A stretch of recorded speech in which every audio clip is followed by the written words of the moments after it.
নবদ্বীপের রেলকর্মীর বাড়িতে দুঃসাহসিক চুরি। তালাবন্ধ ফাঁকা এক রেলকর্মীর বাড়িতে দুঃসাহসিক চুরির ঘটনায় তীব্র চাঞ্চল্য সৃষ্টি হল নবদ্বীপ পৌরসভার 20 নম্বর ওয়ার্ডের ভট্টপাড়া এলাকায়।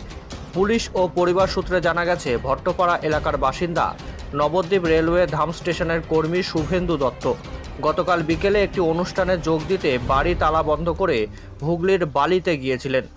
বাড়ি ফাঁকা থাকার সুযোগে রাতের অন্ধকারে দুষ্কৃতীরা বাড়ির মূল গেটের তালা ভেঙে ভেতরে প্রবেশ করে।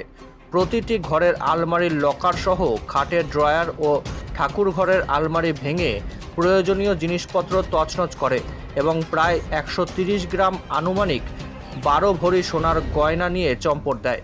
সকালবেলায় বাড়ির মূল গেট ভাঙা অবস্থায় দেখতে পেয়ে শুভেন্দু বাবুকে বিষয়টি ফোন করে জানান স্থানীয় বাসিন্দারা। খবর পেয়ে শনিবার বেলা 12টা নাগাদ তড়িঘড়ি বালি থেকে নবদ্বীপে ফিরে আসেন তিনি। পাশাপাশি স্থানীয় কাউন্সিলর মারফত খবর পেয়ে ঘটনাস্থলে এসে তদন্ত শুরু করে নবদ্বীপ থানার পুলিশ। এ প্রসঙ্গে শুভেন্দু দত্ত জানান, গতকাল বিকেলে তার স্ত্রী এক বান্ধবী নতুন ফ্ল্যাটের উদ্বোধনী অনুষ্ঠানে যোগ দিতে বাড়ি বন্ধ করে তিনি হুগলি জেলার বালিতে গিয়েছিল।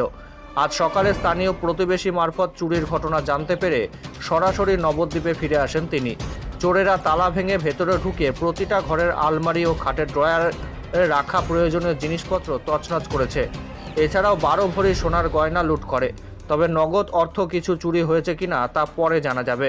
বিষয়টি জানিয়ে তিনি নবদ্বীপ থানায় অভিযোগ দায়ের করবেন বলে জানান। অন্যদিকে চুরির ঘটনায় তদন্তে নবদ্বীপ থানার পুলিশ।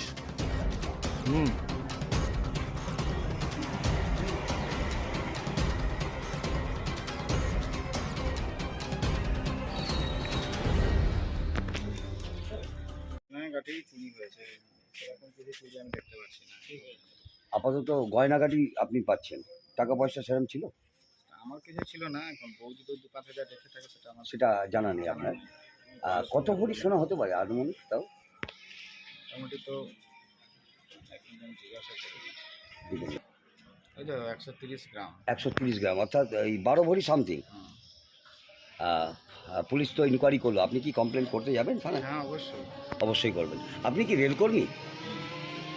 কোথায় পোস্টিং আছে? নবদ্বীপে নবদ্বীপেই পোস্ট। Station master. আপনার নাম? শুভেন্দু দত্ত। কালকে কোথায় গিয়েছিলেন? কালকে একটু গেছিলাম বালি। বালিতে কোনো অনুষ্ঠানে যোগ দিতে?